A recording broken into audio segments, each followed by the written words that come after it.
మోడీ గారి అసెస్మెంట్కి వస్తే మోడీకి ఉన్న పెద్ద అడ్వాంటేజీ నెహ్రూ గారికి లేని అడ్వాంటేజీ ప్రైమ్ మినిస్టర్ అయ్యే టైంకు మేబీ 15 ఏళ్ళు అనుకుంటా, 15 ఏళ్ళు చీఫ్ మినిస్టర్గా చేశాడు.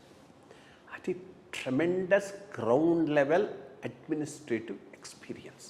అది నెహ్రూ గారికి లేదు. నెహ్రూ గారు ఇంటర్మ్ గవర్నమెంట్లో సెంట్రల్లో పనిచేసి ఉండొచ్చు, but grass root level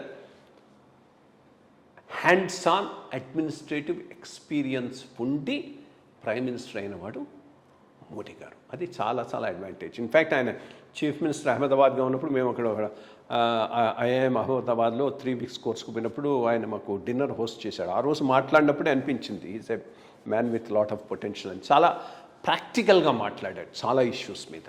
so అది ఒక పెద్ద అడ్వాంటేజ్ ఉంది.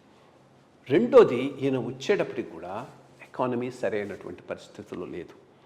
కాంగ్రెస్ ప్రభుత్వం ఇది పెట్రోల్ బాండ్స్ ఇచ్చి ఇది ఇచ్చి చాలా వరకు వాళ్ళకు వచ్చేటటువంటి లయబిలిటీ నెక్స్ట్ గవర్నమెంట్ మీదకి తోసేయడానికి ప్రయత్నం చేసింది. టూ మచ్ ఆఫ్ పాపులిజం మీద వెళ్ళిపోయింది. సో దానిని రీఇన్ చేస్తూ డెవలప్మెంట్ మీద కాన్సన్ట్రేషన్ చేయడానికి ఒక న్యూ మోడల్ను గట్టిగా మొదలుపెట్టాడు అనే దాంట్లో ఎటువంటి సంశయం లేదు. గ్రోత్ రేట్ చాలా బాగా పోతూ ఉంది. Private sector is doing well. Defence మీద కూడా బాగా కాన్సన్ట్రేట్ చేశారు. పాకిస్తాన్ వాళ్లకు ఎట్లా ఆన్సర్ చెప్పాలో ఆ రకంలో చెప్పడం జరిగింది.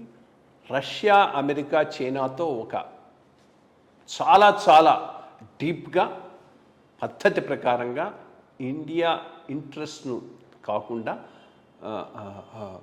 ముందుకు తీసుకొని పోతున్నాడు. స్టైల్ డిఫరెంట్, దాంట్లో ఏమి డౌట్ లేదు. ఈయన స్టైలు పండిట్ జవహర్లాల్ నెహ్రూ స్టైలు ఒకే రకంగా లేవు, ఉండవు, ఉండాల్సిన అవసరం కూడా లేదు. But in his own way ఈయన గ్రేటెస్ట్ అచీవ్మెంట్స్ ఏమైనా చెప్పాలంటే ఎకానమీ మీద ఆయన పెట్టినటువంటి కాన్సన్ట్రేషను, ఎకానమీ ఇంత బాగా బూమింగ్గా కావటం అనేటటువంటిది ఆయన క్రెడిట్. ఫారిన్ రిలేషన్స్లో బ్యాలెన్స్ మెయింటైన్ చేసుకొని బెస్ట్ ఆఫ్ ఇండియా ఇంట్రెస్ట్ను పాకిస్తాన్తో ఎట్లా డీల్ చేయాలనో అట్లా డీల్ చేస్తున్నాడు. చైనా విషయంలో కాన్ఫ్రంటేషన్కు అంత సుముఖంగా లేడు. Maybe he knows hour limitations. Maybe ఒక లెవెల్కి వచ్చిన తర్వాత maybe he will take it up అనుకుంటాను.